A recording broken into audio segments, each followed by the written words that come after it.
बंडू शांत व कष्टाळू, आपण भलं आणि आपलं काम भलं असा त्याचा स्वभाव. सकाळी लवकर शेताकडे जायचं, दिवसभराचं काम आटोपून संध्याकाळी पुन्हा घराकडे यायचं. घरी आल्यावर आपल्या मुलीशी खेळायचं, कट्ट्यावर चक्कर मारायची अन जेवणाच्या वेळी पुन्हा घरी यायचं असा त्याचा दिनक्रम. सावळा रंग, शिडशिडीत अंगकाठी अन नाकासमोर चालणारा बंडू. एके वर्षी पीक पाणी बरं झाल्यावर त्याने स्वतःसाठी इजार व घरच्यांसाठी कपडे शिवले. खरे पण धोंडूमामांनी कपडे शिवले, पण खरे त्यांचा अंदाज जरा चुकला. पुढे धोंडूमामा, ओ धोंडूमामा, इजार शिवली का? तवा शिवली मर्दा, तू इकडला फरकलाच नाहीच. द्या माझी इजार. इजार घालून बघतो.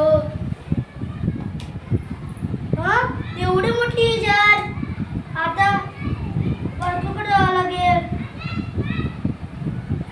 अगं जरा इजार चार मट कापून टाका करतीस का? नाही, तुम्हाला दिसत नाही का एवढं मोठं काम पडलं? मला निकालच्या शाळेत जायचं आहे, मला नाही जमणार. आता सुबेकडे जाऊन बघतो. सुबे जरा इजार चार मट कापून टाका करतीस का? नाही तर मला अभ्यास पडलाय एवढा मोठा, आता कॉलेजची वेळ होईल. तू आईला सांग की. आई जरा इजार चार बोट कापून टाका करतीस का? ठेव तिकडे तुझी इजार. वैरण कापून कापून माझ्या हाताचे तुकडे पडले.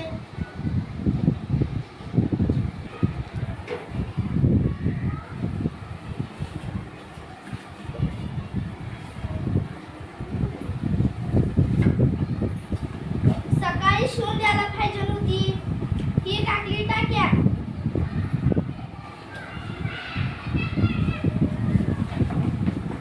माझं दादा किती राग लागतोय. ही घातली टाक्या. अगं बाया, लेकराला उगीच कावले. ही घेतली इजार, ही घातली कापून टाकली. आपले काम आपणच केलेलं बरं. ही घेतली इजार, चाके घालतो.